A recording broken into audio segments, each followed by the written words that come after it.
दोस्तों, स्वागत है हमारे चैनल पर, जहां हम इतिहास के उन पन्नों को खोलते हैं जो आज भी हमें सोचने पर मजबूर करते हैं। आज हम बात करेंगे मुग़ल साम्राज्य के छठे बादशाह औरंगज़ेब आलमगीर की, एक ऐसे शासक की जिन्होंने अपने 49 साल के शासनकाल में साम्राज्य को भारत के कोने कोने तक फैलाया, लेकिन जिनके फैसलों ने इतिहास में गहरे विवादों को जन्म दिया। वह एक कुशल योद्धा थे, एक सख्त प्रशासक थे और एक धार्मिक शासक थे, जिनकी नीतियों ने मुग़ल साम्राज्य के भविष्य को हमेशा के लिए बदल दिया। लेकिन सवाल ये है, क्या औरंगज़ेब वाकई एक कट्टर शासक थे या एक गलत समझा गया बादशाह जिसने अपने समय की जटिल परिस्थितियों को संभालने की कोशिश की?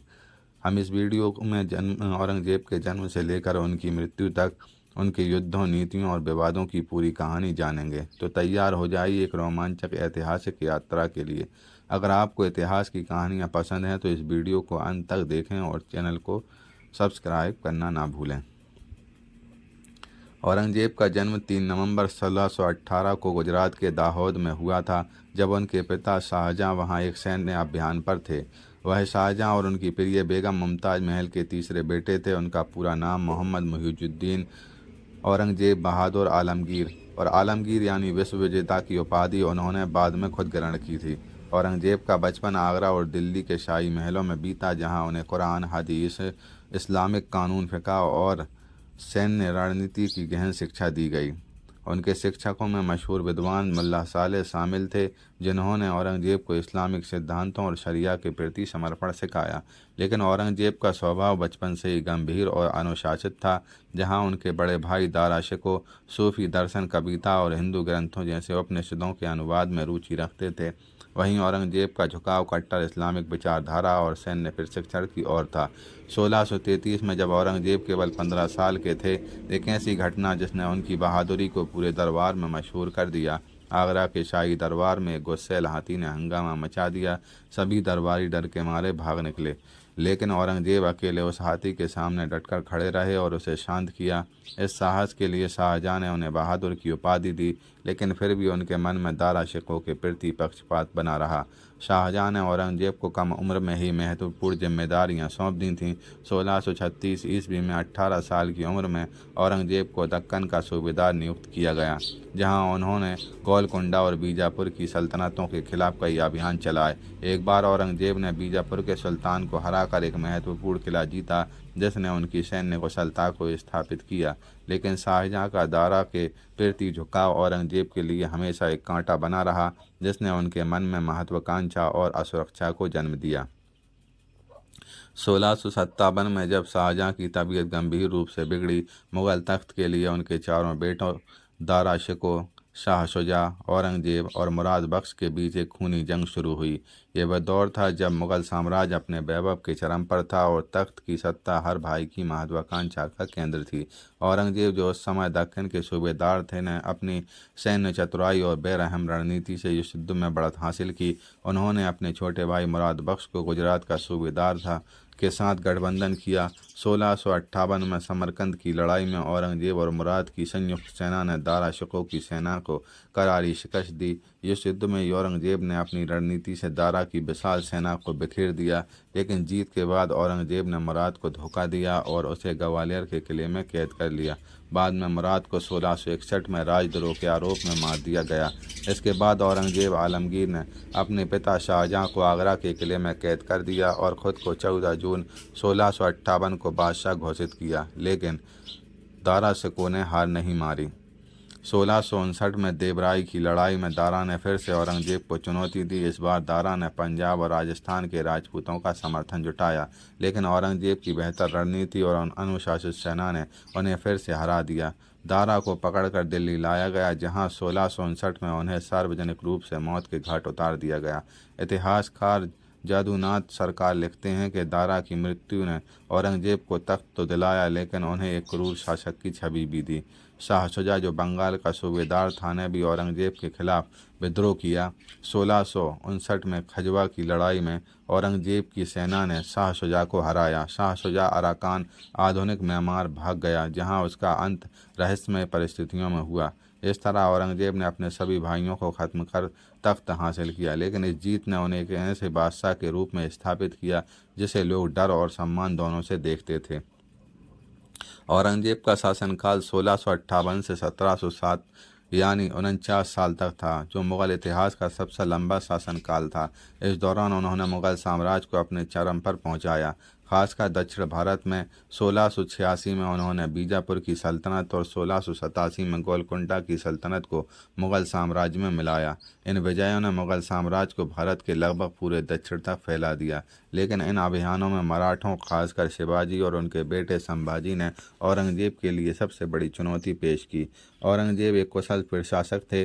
उन्होंने मनसबदारी व्यवस्था को और सख्त किया, जिसने सैन्य और प्रशासनिक अधिकारियों को उनकी रैंक के आधार पर जागीरें दी जाती थीं। उन्होंने भ्रष्टाचार पर रोक लगाने के लिए सख्त नियम बनाए और खुद को जिंदा पीर जीवन संत के रूप में पेश किया। औरंगजेब ने अपने दरबार में वैभव और फिजूल खर्ची पर रोक लगाई। एक रोचक तथ्य ये है कि औरंगजेब ने अपने व्यक्तिगत खर्चों के लिए कभी शाही खजाने का इस्तेमाल नहीं किया। वह खुद टोपियाँ सिलते थे और कुरान की प्रतियाँ लिखकर अपनी जीविका चलाते थे। लेकिन उनकी धार्मिक नीतियाँ सबसे ज़्यादा विवादास्पद रहीं। 1679 में औरंगजेब ने जजिया कर को फिर से लागू किया, जो गैर मुस्लिमों पर लगाया जाता था। इस कर ने हिंदू प्रजा में गहरी नाराज़गी पैदा की। इतिहासकार सतीश चंद्रा के अनुसार जजिया कर की राशि बहुत ज़्यादा नहीं थी, लेकिन यह एक प्रतीकात्मक अपमान के रूप में देखा गया। इसके अलावा औरंगजेब ने कई मंदिरों को तोड़ने के आदेश दिए, जैसे काशी विश्वनाथ मंदिर 1669, मथुरा का केशव देव मंदिर 1670 और सोमनाथ मंदिर में कुछ हिस्सों को नुकसान पहुंचाया। हालांकि आड्रे ट्रुस्के जैसे आधुनिक इतिहासकारों का कहना है कि औरंगजेब ने कई हिंदू मंदिरों को संरक्षण भी दिया, जैसे उज्जैन का महाकाल मंदिर और चित्रकूट के मंदिर, और उनके दरबार में हिंदू मनसबदारों की संख्या भी काफ़ी थी, जैसे जय सिंह और जसवंत सिंह। औरंगजेब की सैन्य महत्वाकांक्षा ने भी साम्राज्य को प्रभावित किया। 1665 में उन्होंने मराठा नेता शिवाजी को आगरा में कैद किया, लेकिन शिवाजी अपनी चतुराई से एक टोकरी में छिपकर भाग निकले। इस घटना ने औरंगजेब को अपमानित किया और मराठा विद्रोह को और मजबूत किया। 1674 में शिवाजी ने खुद को छत्रपति घोषित किया, जिसने औरंगजेब के लिए एक नई चुनौती खड़ी की। औरंगजेब ने अपने आखिरी 25 साल दक्कन में मराठों के खिलाफ लड़ते हुए बिताए, लेकिन वह पूरी तरह सफल नहीं हो सके। इन अभियानों ने मुगल खजाने को खाली कर दिया और साम्राज्य को आर्थिक रूप से कमज़ोर किया। औरंगजेब का नाम इतिहास में विवादों का पर्याय बन चुका है। उनकी धार्मिक नीतियाँ, खासकर जजिया कर और मंदिरों का विध्वंस, उनकी सबसे बड़ी आलोचना का कारण बनी।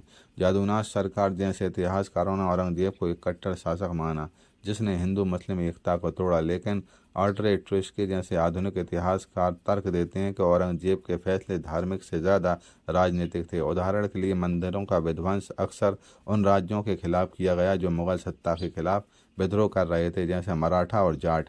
औरंगजेब के शासनकाल में कई समुदायों ने उनके खिलाफ विद्रोह किया। मराठा नेता शिवाजी ने औरंगजेब के खिलाफ कई युद्ध लड़े। 1669 में शिवाजी ने सूरत पर हमला किया और मुगल खजाने को लूट लिया, जिसने औरंगजेब को गहरी ठेस पहुंचाई। शिवाजी की मृत्यु के बाद 1680 में उनके बेटे संभाजी ने विद्रोह जारी रखा। 1689 में औरंगजेब ने संभाजी को पकड़कर मार डाला, लेकिन इससे मराठा विद्रोह और भड़क गया। सिख गुरु तेग बहादुर की शहादत 1675 एक और दुखद घटना थी। गुरु तेग बहादुर ने कश्मीर पंडितों की रक्षा के लिए जजिया कर का विरोध किया। औरंगजेब ने उन्हें दिल्ली में कैद किया और इस्लाम स्वीकार करने से इनकार करने पर उनकी हत्या कर दी। इस घटना ने सिख समुदाय में औरंगजेब के खिलाफ गहरी नाराजगी पैदा की और गुरु गोबिंद सिंह ने सिखों और सैन्य शक्ति के रूप में संगठित किया। जाटों और राजपूतों ने भी अंग्रेज़ों के खिलाफ विद्रोह किया। 1669 में मथुरा के जाटों ने गोकुला के नेतृत्व में मुगल सत्ता के खिलाफ हथियार उठाए। 1679 में राजपूतों, खासकर राठौर और सिसोदिया वंशों ने औरंगजेब की नीतियों के खिलाफ विद्रोह किया। इन विद्रोहों ने मुगल साम्राज्य को कमज़ोर किया और औरंगजेब को अपने आखिरी साल दक्षिण में मराठों के खिलाफ लड़ते हुए बिताने पड़े। औरंगजेब की मृत्यु 3 मार्च 1707 को अहमदनगर में हुई, जब वह 18 साल के थे। उनकी मृत्यु के समय मुगल साम्राज्य भारत के अधिकांश हिस्सों पर फैला हुआ था, लेकिन एकता केवल सत ही थी। उनके बेटे बहादुर शाह प्रथम ने तख्त संभाला, लेकिन साम्राज्य की आर्थिक और सैन्य शक्ति कमज़ोर हो चुकी थी। औरंगजेब की विरासत आज भी बहस का विषय है। उनकी फतवा आलमगीरी, जो इस्लामिक कानून का एक व्यापक संग्रह था, उनकी विद्वत्ता और धार्मिक समर्पण का प्रतीक है। लेकिन उनकी कट्टर नीतियों जैसे जजिया और मंदिर विध्वंस ने साम्राज्य में विद्रोह को बढ़ावा दिया और हिंदू मुस्लिम एकता को कमज़ोर किया। औरंगजेब का व्यक्तिगत जीवन सादगी भरा था। वह शाही वैभव से दूर रहते थे और अपनी मृत्यु से पहले उन्होंने अपने बेटों को एक पत्र में लिखा था, मैंने अपने जीवन में बहुत कुछ गलत किया, लेकिन मैंने हमेशा अल्लाह की इच्छा का पालन करने की कोशिश की। मेरा जीवन एक यात्रा की तरह बीता और अब मैं उसकी ओर लौट रहा हूँ। यह पत्र उनकी जटिल मानसिकता और आत्मचिंतन को दर्शाता है। आज औरंगजेब को एक ऐसे बादशाह के रूप में देखा जाता है जिसने अपने समय में असंभव परिस्थितियों को संभालने की कोशिश की। कुछ लोग उन्हें एक सख्त और धार्मिक शासक मानते हैं जिन्होंने साम्राज्य को एकजुट रखा, जबकि अन्य नीतियों को मुगल पतन का कारण मानते हैं। तो दोस्तों, ये थी औरंगजेब आलमगीर की कहानी, एक बादशाह जिसने अपने शासनकाल में मुगल साम्राज्य को अपने चरम पर ले गया, लेकिन जिसके फैसलों ने इतिहास में एक गहरी छाप छोड़ी। उनकी कहानी हमें सिखाती है सत्ता, धर्म और नीति का मेल कितना जटिल हो सकता है। औरंगजेब की ज़िंदगी हमें यह बताती है कि इतिहास कभी काले सफ़ेद रंगों में नहीं लिखा जाता है। अगर आपको ये वीडियो पसंद आया तो लाइक ज़रूर करें। मिलते हैं अगली वीडियो में।